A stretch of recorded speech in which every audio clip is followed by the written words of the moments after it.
right, welcome to another episode of Plastic Surgery Uncensored. I'm your host, Dr. Rady Rahban, and we're going to put together a little quick series for you. I think you guys are going to like this upcoming series. I'm here with Charlene, our newest member to our team. As many of you know, and as many of you may not know, we recently opened up what I refer to as a wellness center, a med spa of sorts. It's called actually Restore.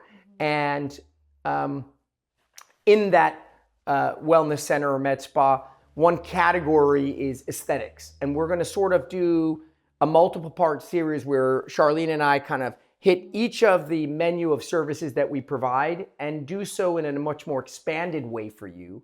So you have a much better understanding of what each of these treatments are, what you can expect, downsides, risks, etc. And so hopefully you'll enjoy it. And as a result, whether you come to our spa or you're doing this wherever you are, you have a good understanding of what to ask for and what to expect. Okay. So today this episode's going to be about neurotoxins, neurotoxins or neuromodulators, and essentially what that means is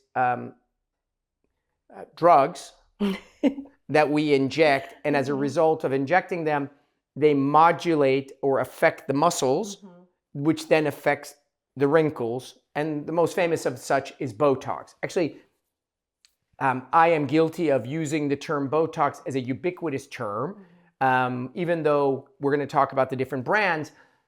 There are different brands of it. We use Botox just because it seems to be the most commonly, it's a universal term. It's kind of like using Kleenex to describe tissue paper, right? All right, so Charlene, right now on the market, there are multiple, Botox was the first one to come into the market. For those of you who don't know, Botox was originally a drug that was invented for medicinal reasons. It was not a cosmetic drug. It was a drug that was used, if I'm not mistaken, in ophthalmology for blepharospasm. People would get twitches in their eyes. And this drug was invented and it would help address that. And then later, of course, they realized, wow, it does more. And here we are now. And it's essentially I would say the number one cosmetic treatment globally. Absolutely, yeah. So what, aside from Botox, which everyone knows, what are the different names of neuromodulators that are out there now? There's a couple of different ones, and every year I feel like there's more that are coming out. Botox is definitely one of the most common. Dysport. We have Xeomin, Jeuveau, Daxxify. There's a whole bunch of different ones coming out. Yeah. So first thing people want to know whenever there's things that are multiple is like, which one's better? Yeah. And the reality is that I would argue in this particular arena, they're all pretty much 6 of one, half a dozen the other.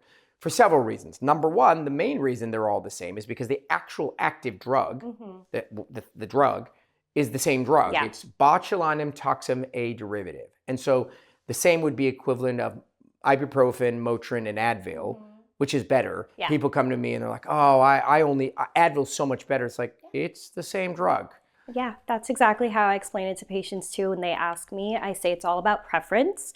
Sometimes you won't really know unless you try different types, but that's exactly the same analogy I use. Yes. It's like it's using a different type of ibuprofen, Right. And so the base drug is the same.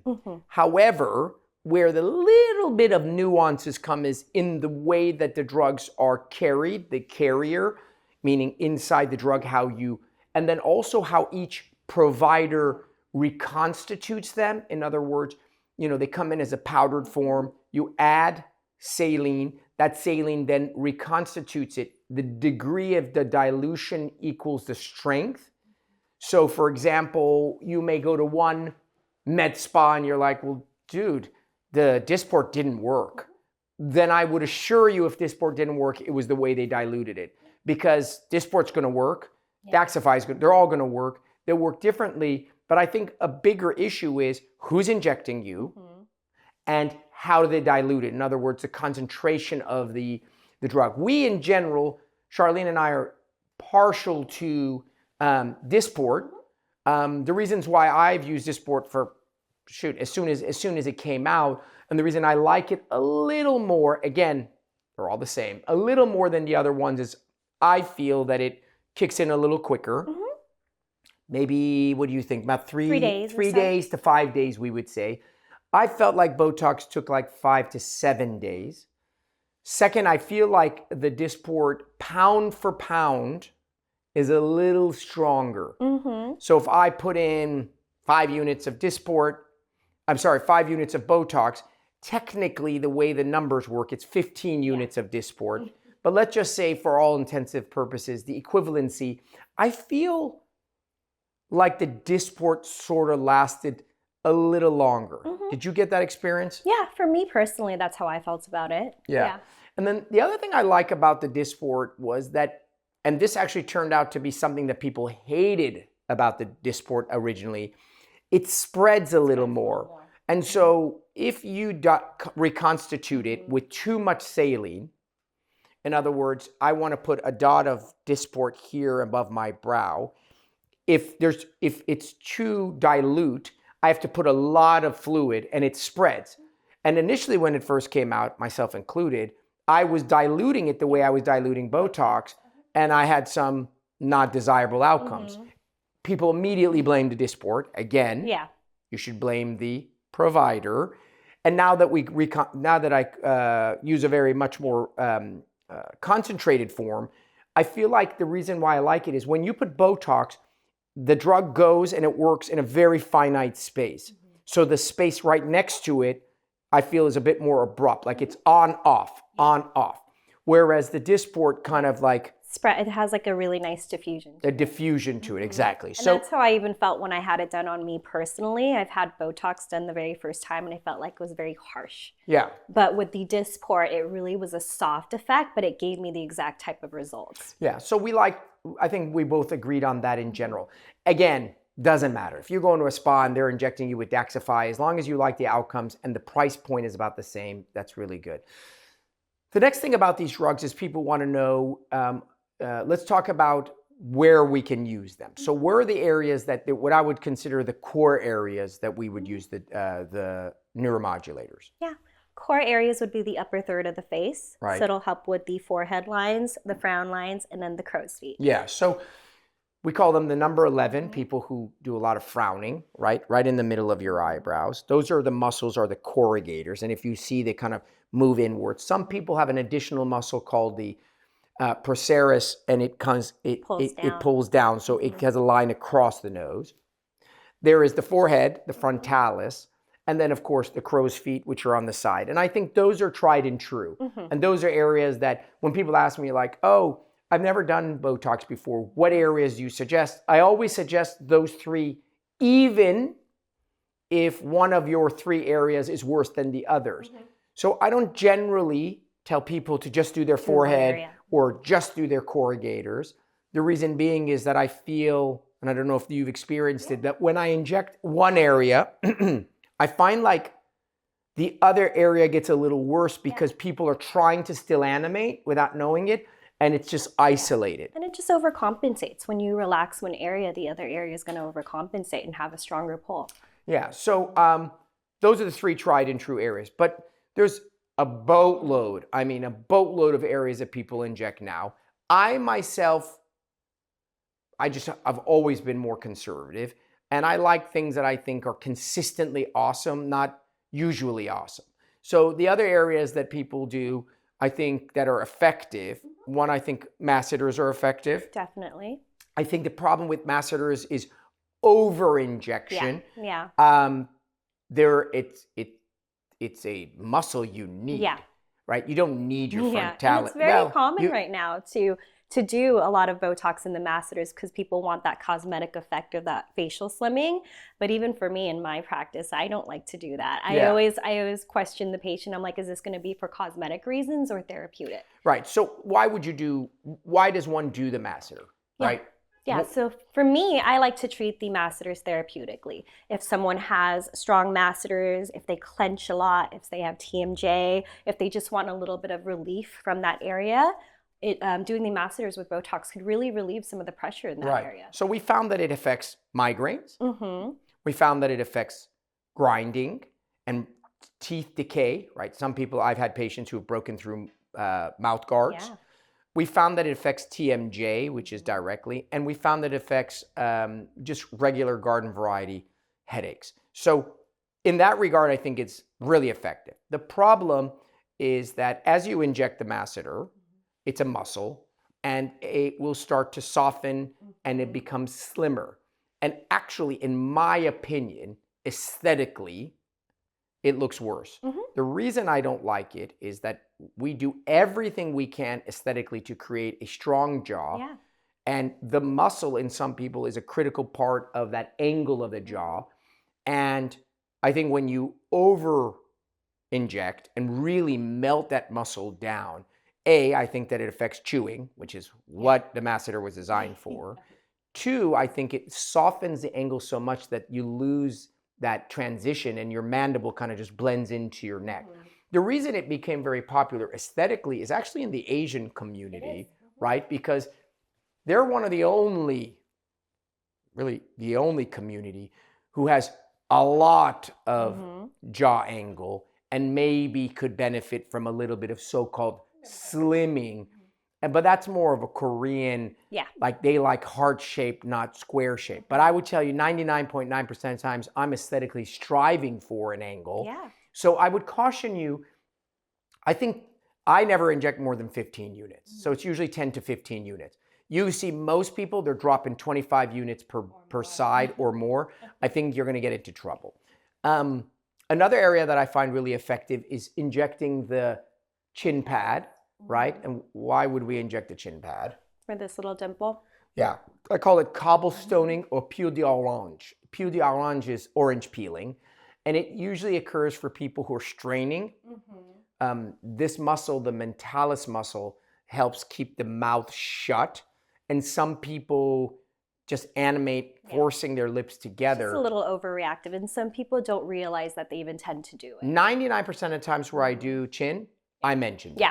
Because it's one of those things that you only do when you speak, and when you're looking in the mirror, you're not speaking, so you don't see it. So then it's one of those things that I generally suggest. The beauty of that area is it's like 5 units. It's like, it takes nothing. An area that, that's another area that is effective but needs to be thought through a little bit is neck bands. So neck bands is a little, you gotta be careful. Number one, it's a large muscle. So you can drop a ton of money and a ton of neuromodular for little gain. So for example, I do it a lot in actors and actresses, people that are on camera, because of the band, when they speak and they animate, it sort of bounces and they see. I do it in people who really don't want to have surgery, but this is the caution. It must be exclusively muscle. And unless you're super young, I'm talking early 40s or younger, I find that as you get into your late 40s and 50s, now you're having some skin accumulation. So it's skin and muscle. And then you'll inject these bands, and maybe it's a little better, maybe it's a little worse, because now the muscle relaxes and your skin, which needs a neck lift, becomes more prominent. So this is, neck bands I don't think are a treatment for people who are older and their neck's starting to sag and they need a facelift or a neck lift. It's a good thing in young people that have hyperactive or overactive necks. Yeah, I agree. We have some areas that I don't love. We have the DAOs. I'm not a fan. Some people are. What is the DAOs and what are they for? The DAOs pull down the pretty much the lateral sides of your mouth. So it's the ones that make you frown, like that. Right. They're the muscles adjacent to your mentalis. And when activated, they're attached to the corner of the mouth and they pull the corner of the mouth down. The idea or the objective is that when you inject it and it relaxes, the muscle, the corners of the mouth rise up. My experience has been that because that area has a cluster of different muscles, there's actually not just one muscle there, that if it's not exactly done correctly, it causes actually animation deformity. Like you're talking and your mouth is just off and like one side's higher than the other. And for many years, I found it to be very difficult to get a super smooth outcome. So I personally have stopped doing it. It's just too much of a headache for me. Yeah. Do you play with it? Sometimes it really kind of just depends per patient, case by case. Yeah. Yeah. We have actually not very effective, but people who have, what do you call it? Smoker's lines, upper lip smoker lines, when you pucker your lip like for a straw. So that's a big complaint for a lot of people. There is no perfect solution. It's a combination of things, but putting in the tiniest amount of Botox weakens your orbicularis, and then it softens those wrinkles. But remember, it also affects your ability to speak.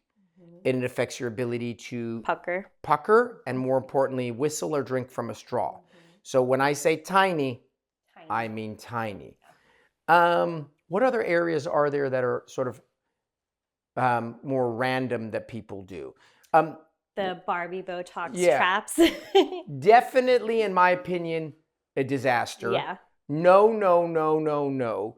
Once you start getting to huge muscles, a trap muscle, first of all, like the whole point of Botox, in my opinion, because it's temporary, it has to be cost effective. Yeah. So let's say I had a procedure for you. It was $3,000 and every 3 months you had to redo it. Like, what kind of stupid procedure is that? So the beauty of these other areas is they're like 10 units, 15 units, etc. So the trap is huge. The idea is that it relaxes the muscles. It causes soft, kind of slimming down. And then it's been associated with all kinds of other conditions, breathing issues and things of that nature, because you're now injecting a lot of Botox in critical areas and it's spreading. So wasn't there a lady who was on a ventilator? Yeah. On Instagram? She was literally on a ventilator because they did, I think, trap too much trap injections. So I think that's just, again, like everything, people are going to be in a spa, they're going to sell you the product, you know, they want to make more money, and I just think it's overkill. And then with that too, a lot of people don't realize that doing that much Botox in that area, your body's going to overcompensate for the lack of use of these muscles. Yeah. So then people start to get sore backs and sore. It's a stupid idea, in my opinion. Another area that's kind of interesting that I found, and some people really love it, and it's a tiny amount, is alar flaring.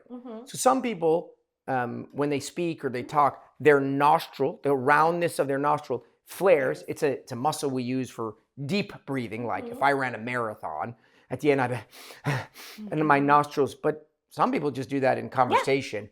And it takes it's painful as hell. It's painful. I've tried it. It's actually very painful. It takes a dot. But it is. It's just a tiny drop. And it does make a nice difference depending on the person that's, makes a difference. There's the flip lip, yet another one of those that I don't love, but I know that you had dabbled in it and you do it here and there. The idea being, yeah, and even with that, I'm very selective on the patients I like to do it on. I really like to do it on patients who, when they smile, their upper lip really curves in or have a gummy smile, because it does relax the upper lip enough where, it doesn't show as much of that area. Gummy smile is a different story. Yeah, but even just doing a tiny little I think gummy smile is a phenomenal use for it. So there are people when they smile, just regular, their upper lip gets pulled up so high that in addition to their teeth, they see a lot of gum, and it's generally not a very attractive look. And by dropping a tiny amount of Botox in the upper portions, right at the piriformis where the nasolabial folds are, it softens that muscle so that you don't retract it up as high. And I have actually found that in some people, it's very, very effective. The next thing is, in general, and this is one of the reasons why Charlene now is in our spa with us, is philosophically, I have for 20 years been injecting half the dose that is normally injected everywhere else. So I want you to just want you to listen to me here. Recently, I just love all these stupid marketing names. They call it baby Botox. And it's like, baby Botox. What the fuck is baby Botox? We're not injecting babies. Yeah. So what it is they realize, for me, when I came out of training, there's this sort of guidelines, right? And when I interviewed a bunch of nurses, it was obvious to me that they're all trained with these stupid guidelines. Who makes the guidelines? The companies that sell the product. And the idea is that like a forehead is 20 units. Let's just use that as an idea. Between the eyes is 20 units. Each eye for the crow's feet is 10 and 10, which is 20 units. So the average patient who goes and gets these products gets 50 to 60 units. I inject for 20 years, 20 to 25 units, the occasional 30 unit. And when I interviewed a bunch of people, I had them come in, and one easy way to just check their preferences was to ask them. They'd walk in, I'd be like, all right, here's Gail. Gail's my patient. How much should you inject? And they're like, oh, no, 55 units. And like, I'd open up Gail's chart and I'd be like, look, Gail's been coming to me for 15 years. Every single one of these is 20, 22, 25, 22, 22, 25. 20. And the reason is that people in general want to look natural. Yeah. What makes you look not natural is it's just too strong. Yeah. And you get frozen forehead, your brows drop, you animate weirdly. When you smile, like nothing moves but some like muscle way back where. So this idea of baby Botox is ridiculous. It just means injecting the correct amount. And ironically, in men, I inject less Botox than I do in women, yet they have stronger muscles. Do you know why? Just so that it doesn't freeze the area and it looks a lot more natural. Guys look ridiculous when frozen. Women, we have a different aesthetic for a woman. It's more glossy, it's more polished, it's more smooth.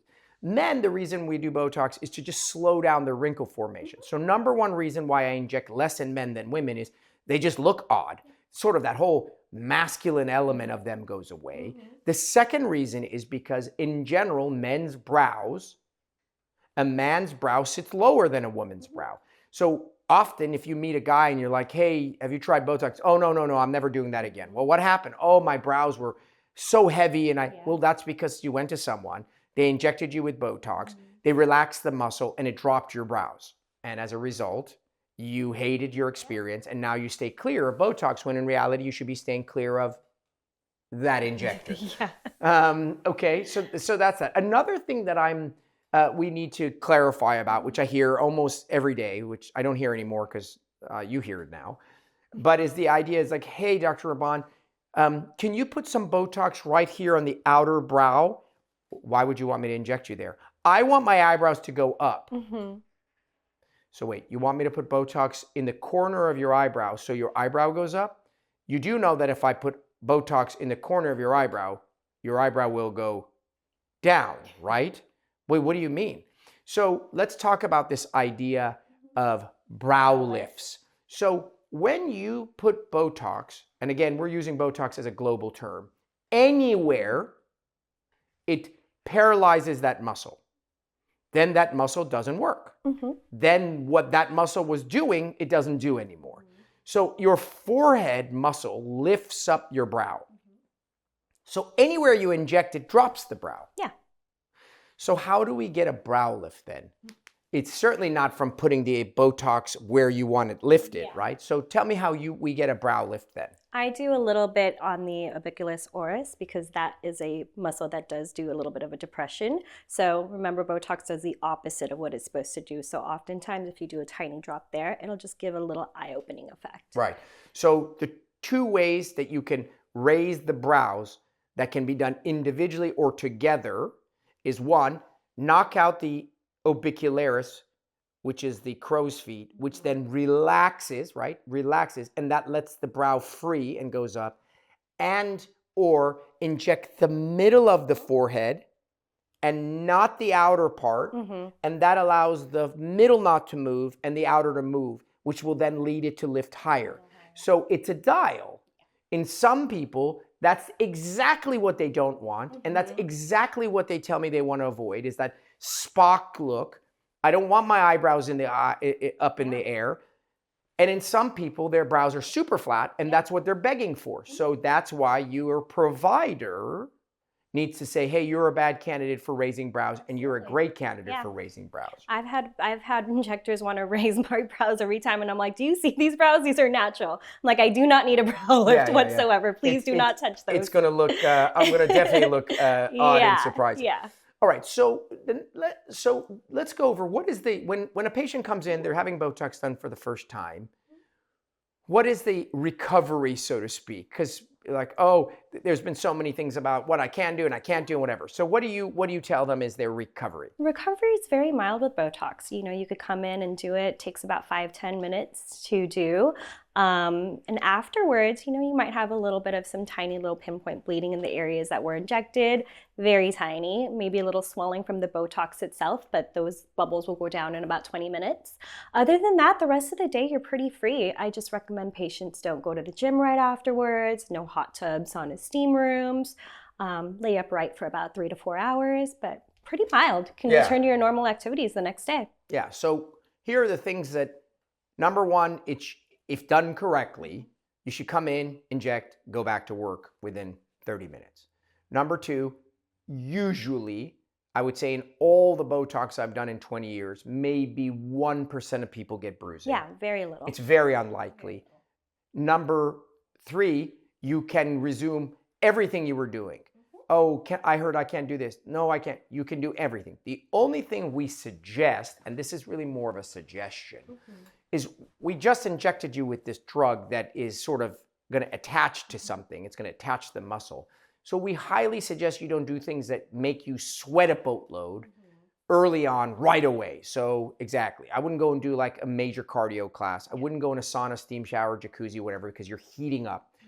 What can I do tomorrow? Everything. The only other thing I also tell you is don't do the injection and then go lay on a massage table with your face in a table.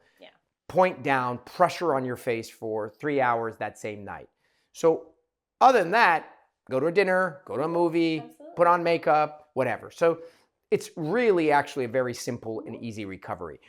How often do I need to get the Botox? Usually 3 to 4 months on average. Right. So I want you guys to listen to this concept because it's very important for you to understand that. I can inject you with a boatload of Botox and it will last 6 months. So you come in twice a year and you'll be frozen like for the first 2.5 months, you'll be frozen. Or I can inject you with less Botox more often, in which case you'll look natural. At the end of the year, you will have spent the same amount of money.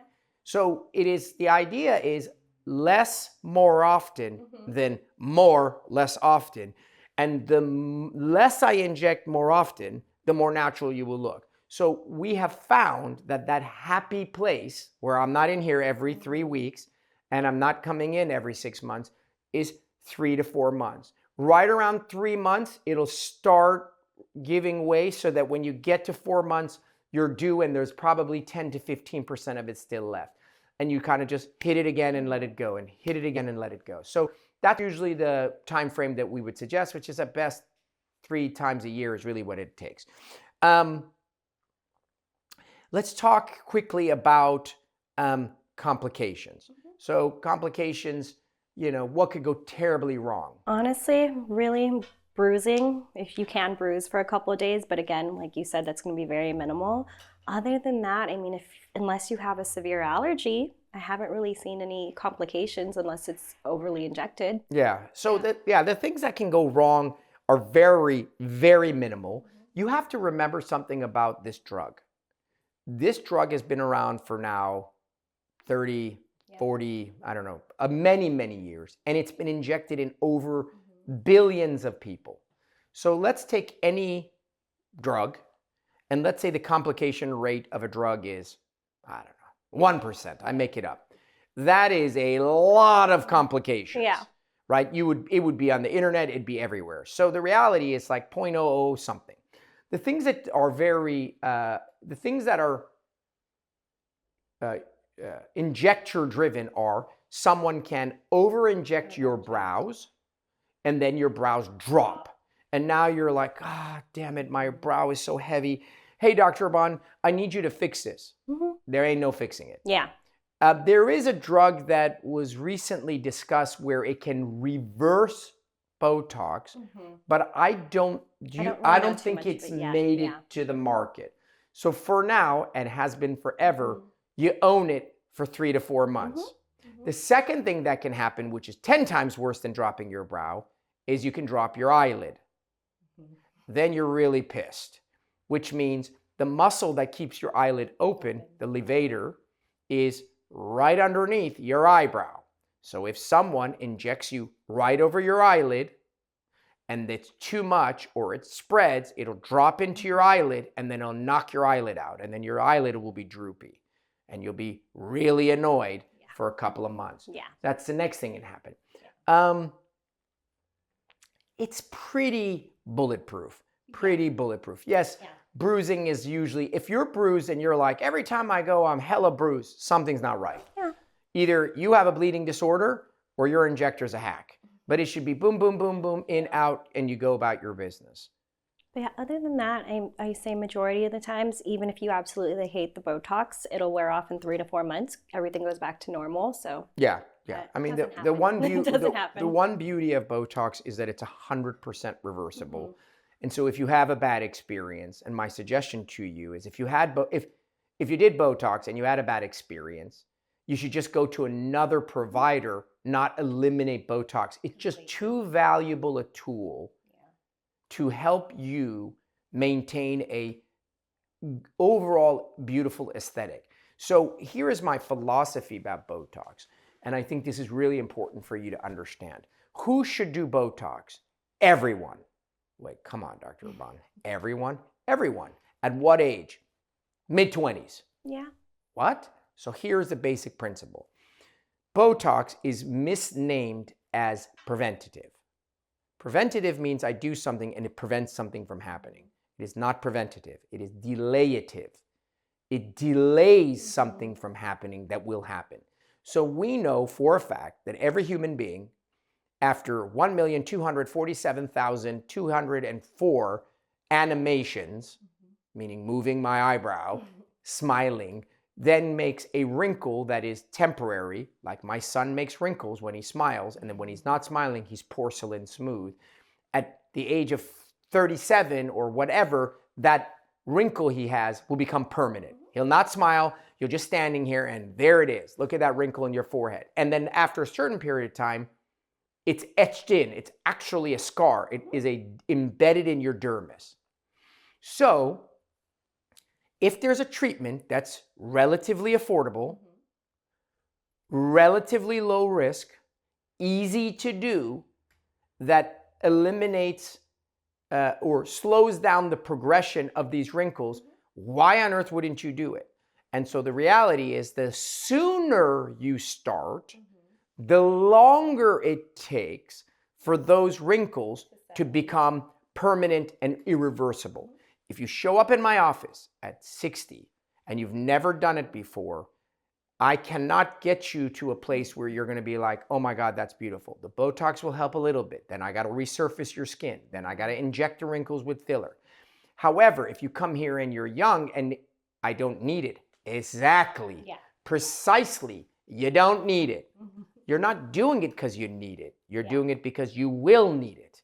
So the difference is when my niece or my young patients come in, I put in a tiny amount, tiny, like 15 units. And when someone comes in and they need it, I put in still very little, but more. The idea being I put less in people who don't need as much of it because I'm trying to just slow down the progression. So I'm a big fan of neuromodulators.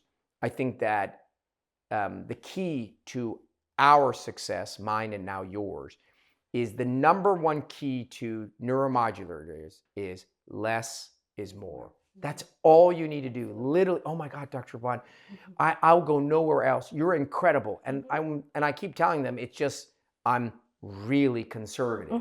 And so when you're conservative, it looks great. Why aren't other people doing it that way? They make money. Yeah. Listen, it's very simple. They're biased. If I inject you with 15, 20 units for a unit of time, I'm here, you're standing in front of me, I'm injecting you with 15, 20 units or 40 to 60 units, which is better for me? Yeah. That is the answer of why people are frozen across this country, because people are just getting over-injected with Botox, and we'll be talking about filler in our next episode, and there's the same shit there too. The whole duck effect occurred because I make money injecting you. Holy shit, all of a sudden now you need 2 syringes instead of 1. I think that's really about it. I think we hit all the key points. I don't think there's anything else. Is there anything else on the neuromodulators? No. All right, guys. I hope you liked that tutorial, that basic intro, that basic, if you will, overview on neuromodulators. Come and check us out. Come to our new Restore by Rahban MD. I refer to it as a wellness center because in addition to all the aesthetic treatments that we offer, which is Botox, fillers, microneedling, lasers, PRP, skincare, in addition to all those things, we're going to hopefully be adding wellness, NAD, drips, vitamins, things of that nature. So, all right, that's a wrap. As always, if you like our show, do me 2 favors. 1, go write a great review. Say, oh my God, this new nurse Charlene, she's wonderful. I love her. Dr. Rahban, you're the best. And number 2, share this information with people you love. At the end of the day, the purpose of this podcast is educational, and you just simply don't know who knows what and who doesn't. So share this with your friends, download and subscribe. All right, guys, that's a wrap. We will see you next week on Plastic Surgery Uncensored. As always, your host, Dr. Rady Rahban.